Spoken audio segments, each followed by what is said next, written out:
4-point victory in the qualifying final.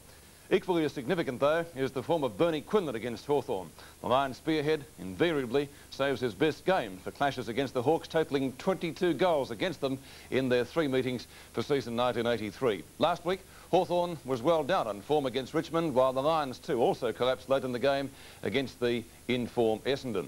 Both teams today were strengthened by the return of top players. Ayres, Mew and Russo for Hawthorn, and Serafini, Carlson, Clayton and Turner for the Roys, ingredients that set up a great contest. Our commentators at Princes Park are Jack Edwards and Peter McKenna, and we pick up the action at the 17-minute mark of the third quarter.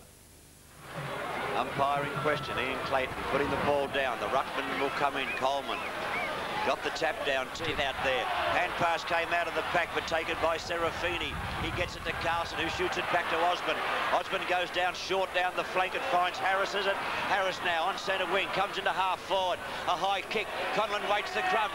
There's the crumb now, but where's Conlon? The ball underneath Quinlan. And the umpire said a free kick to Quinlan. Wow.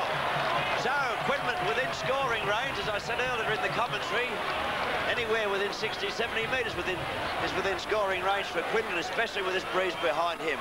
Bernie Quinlan out 45 metres, the breeze right over his shoulder. Quinlan going for his 6th goal. The kick on its way, he tried to hold it up. He should have put the boot behind it. He can't take the mark, Conlon. It's called play on. Hawthorn in trouble. Conlon break out. Oh, he barged his way through. What a goal! What a goal by Conlon. He barged his way through there. He just about forced the fella out with his head. Sapped the goal, and Fitzroy lead by 20 points over Hawthorn on 7's big lead. Well, what a sensational goal that was by Mickey Conlon as he went for the mark, appealed for it, almost took it, in fact, over the back of the pack. He charged after the ball, headbutted his opponent as he came through, and it just ran straight through him, hooked it back magnificently, and that is the team goal. That's the one that lifts sides. It's 4 goals to Mickey Conlon, and that'll spur Fitzroy on, and 3 goals, 2 in front they are at the moment, Jack.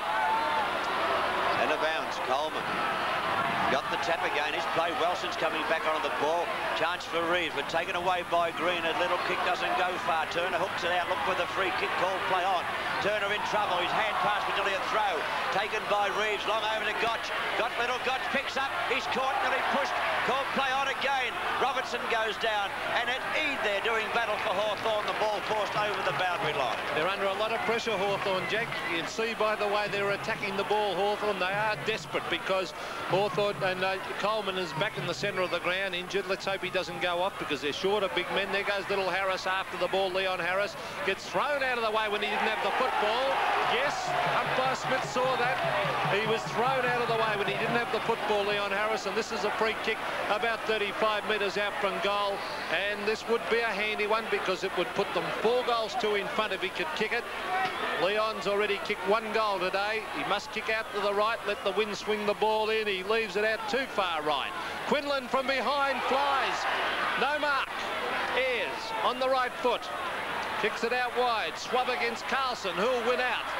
Towards the boundary line. Swab punches the ball on in front of him. Over the line it goes and out of bounds. Scoreboard showing Hawthorn 10-6-66. Trailing Fitzroy 13 goals, 8-86.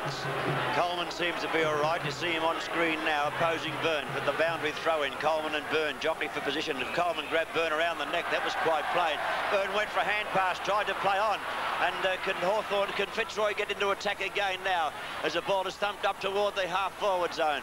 But good defensive work by Robertson. Drives the ball into the middle of the ground. There's a chance for a bit of pace to be used. Oh, Turner goes down, but he actually tripped himself. Mew kicks the ball the wrong way and attempting to pick it up. Quinlan stands his ground, uses the body. He tries to get around, he does so. He's pushed in the back. The umpire calls play on. Picked up by O'Halloran, given out to Eade. Eade hooks it back, a chance for Harris. No mark, no mark. Gets Gotch, he's in trouble. He gets a hand pass back out to Harris. He's caught. Still play on. It's been picked up now, and the pressure taken off now as the ball is delivered by Russo up toward the half-forward zone where Kennedy does battle with 3 Fitzroy opponents. Kennedy wins out, does very well indeed. Tries to get the ball out. He heads for the boundary line. Pert being pushed in the back, tries to get it out of the pack, can't do so. It's picked up, a hand pass comes down to Pekin. Pekin can get going now. A little kick comes up towards Harris, who sets himself and takes the mark. Beautiful mark, Harris. He read that magnificently. He's got the loose man. He goes to short one across the centre-half board. The mark has been taken by Gotchi. Plays on to Wilson. 15 metres against Robertson. This will bring him right down to the goal square, right in front of goal. And this will be a certainty to the Roys, and they are on fire at the moment. And the Fitzroy crowd are going mad because they realise their team have got a real big chance here in this third quarter to sew up the game. There's the kick.